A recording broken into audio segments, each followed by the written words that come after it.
Repertory Philippines production of Hair, running at Onstage Greenbelt until December 17, directed by Chris Mijado. Photos from DNE Movement Photography.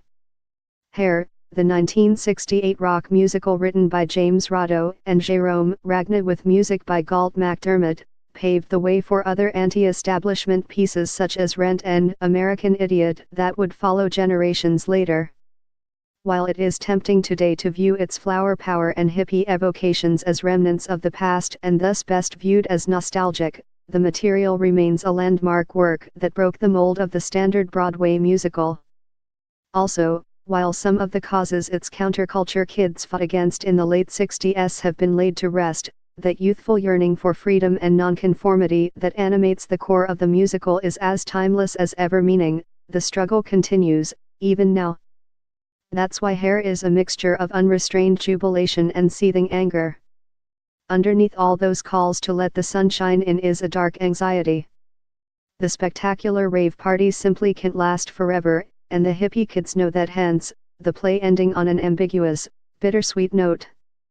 Upbeat energy in Repertory Philippines production of Hair, running at Onstage Greenbelt until December 17. Chris Mijado's direction pulls out all the stops to keep the energy upbeat, and he has a game ensemble for that. The first act plays out like a non-stop concert, with each character introducing how he or she ended up in the commune via song. Nearly every backstory, every act of defiance, and it's a sprawling cast, finds explication in a musical number, in case the audience gets lost in this hazy, no-rules part of the woods.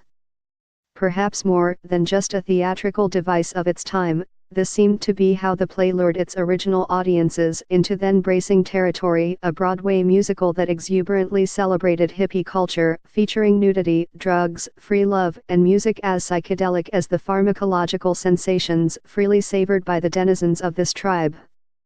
Long exposition, but, while this approach perhaps worked 50 years ago, today it tends to stretch the scene into one long musical exposition, especially when a number of cast members appear to have established no authentic connection yet to the characters and stories they are embodying.